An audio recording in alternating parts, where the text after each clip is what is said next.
Hey everyone! Today I'm going to start a new series of crafting videos for the newbies out there. I've gotten a lot of questions on the different types of paper they use for scrapbooking or card making, and I'm going to try to clarify that a little bit today, the different weights and the different styles of paper. So stay tuned and join me in my craft room wearing my PJs. See you soon! Okay, I'm back everybody. The first one we're going to start with is copy paper. Most everybody knows what copy paper is, your general office paper for your inkjet printers, your laser printers.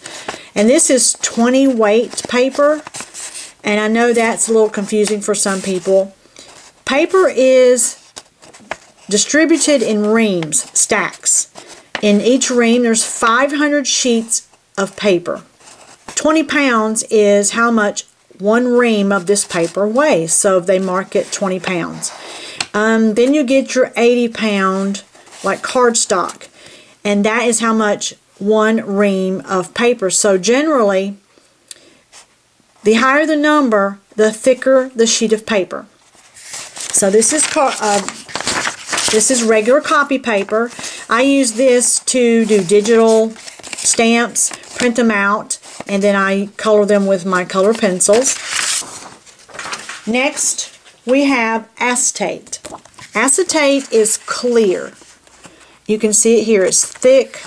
You can use rubber stamps on it and stamp what stays on. It will stay. Then you can use punches to punch out like at the front of a card, and use this as a little window so you can see the inside of the card.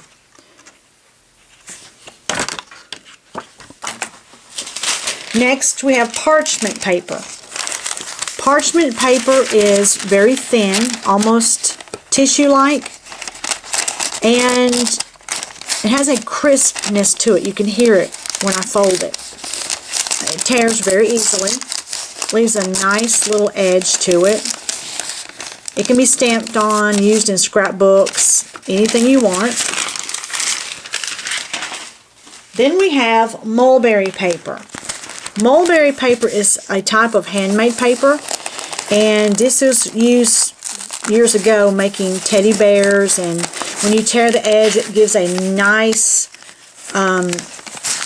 you can see the distressed edge. It doesn't punch very well with punches, so don't try that. It's mainly torn. You can cut it with scissors very easily, but the tearing effect is pretty awesome. Comes in various colors. Then we have vellum.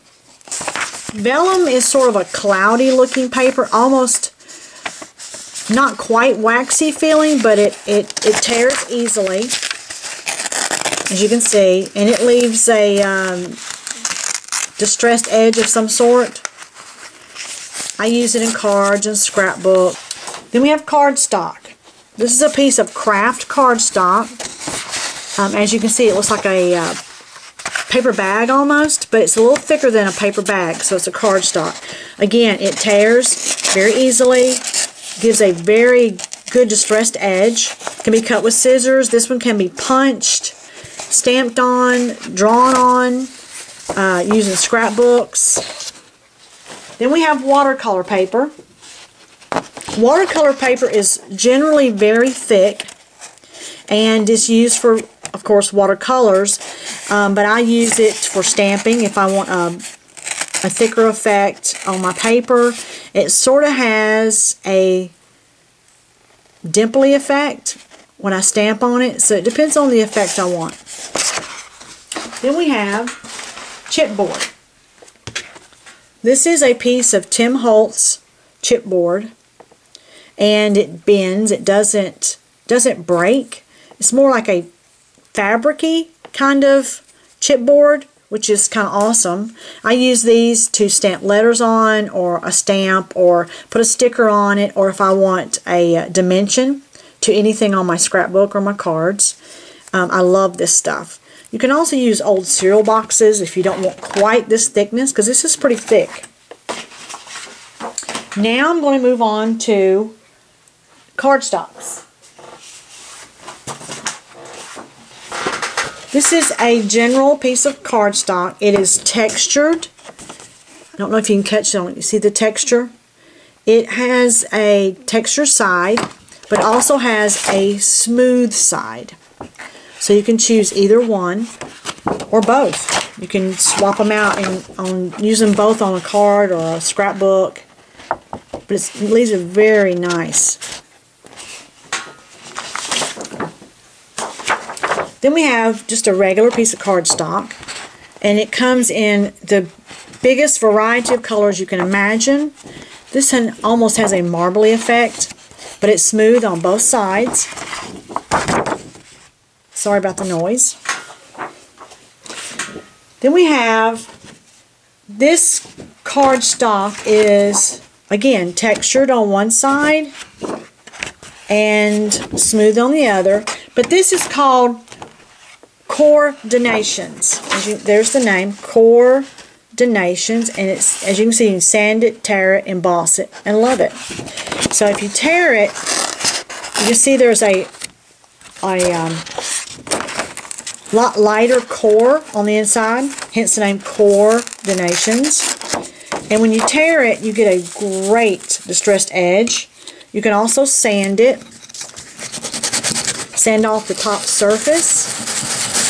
I'm using my We Are Memory Keeper sander. See, and you can get a very good distressed edge on there, on both sides. That's the smooth side. And on the distressed side, this is what it looks like.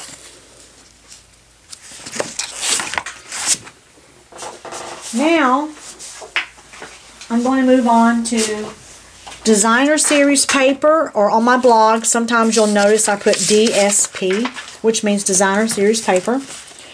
You can get it in, it's endless how much you can get. This is a piece of just regular designer series paper, but it is double-sided. Double-sided means on one side it's one color or design, and on the other it's a coordinating color or design. And you can use it together or separate. It doesn't. And you see this one has sort of a sheen to it. It has a shiny effect. This one side does not. Then we have a plain piece of designer series paper. They're not quite as thick as cardstocks, but they do have a little body to them. They're a lot thicker than copy paper. But you can get some that are like copy paper, and you see this has a plain side, and then it has the designer series paper on the other. Then we move into glitter papers. Isn't that gorgeous? It is a lot of glitter, but it doesn't come off. You know how you use glitter and then on your project and all of a sudden you got it everywhere? Well, this doesn't happen with glitter paper. And again, this one is double-sided. Coordinates well together. Then we have metallics. Metallic is different than glitter. This one has a texture. You can get smooth textures, different colors. And this one is sort of a fluorescent-y look to it. This is plain white on the other side. Then you can get designer series paper that is glitter and cardstock together. It has just a glitter design on it. And also it has a coordinating, oh, don't look at my sticker, coordinating on the other side color. But I love these papers. And this is how you can get papers. You can get them separately, like pay for each sheet separately, or you can buy them in stacks, which I do a lot. This is one of my newest stacks. It's by DCWV. Love that company.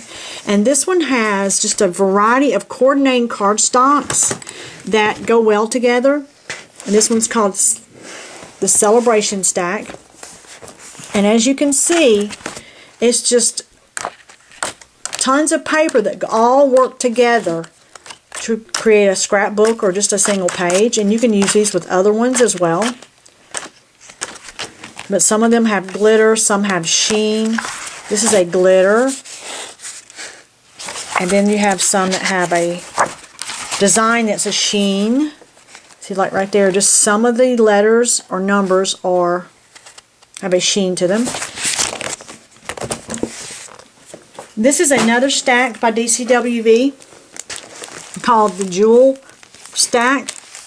And see, they're individually wrapped because they have these jewels glued on already. And that way that it keeps the jewels from getting pulled off or popped off from people looking at them in the stores. And these all work together as well. And we have arch paper. And yes, I use everything and anything in my scrapbooks. I'm not too concerned with them being acid free. I mean, they'll be around a lot longer than I am anyway. And I have copies of the pictures. So it doesn't really matter if it's acid free or not. I just enjoy putting them together. And see, this is almost like construction paper, but with a smoother surface. You can use construction paper, but it tends to bleach out over the years. The color dissipates really quickly on construction paper. So I try to buy good quality art paper. And you can always, always, always find stuff on clearance, as you can see. It was $6.99 and I got it for $4.19. I wanted to give you a short little video clip of my paper, how I store it. Right here are my stacks, and as you can see, I have them written down, the name and the company on the back side of each stack. And here is single sheets, and I have them color coordinated, and I have solids, stripes, and florals of each color. Like there's 3 oranges right there. And it goes solids, stripes, and florals. And in this one, it is holidays. But the very top part is glitters and metallics. And then it starts the holidays. And I start from January all the way down to December. And in the very bottom, there's some handmade papers and some papers that don't fit in any category that I can think of, and that's the way I like to store them. And here is a cardstock 8.5 by 11 that I purchased at the Goodwill store. And I'm sure it was an old magazine rack out of some doctor's office or something. I paid probably $2 for it, but I love how I got my paper stacked in it. And then I have solids of cardstock. And here's a box of papers that I have a lot of one type. I mean, like I got 25 sheets of one kind or color. And I use that for when I make treat bags or treat cups or things for the school, because my daughter's still in school and she's always needing a treat for her friends. I hope the information that I've given you is somewhat helpful. I'm not a paper expert, but there is a lot of information out there. You can check it out on the internet and other blogs and just experiment with your own and enjoy. Have fun and happy stacking!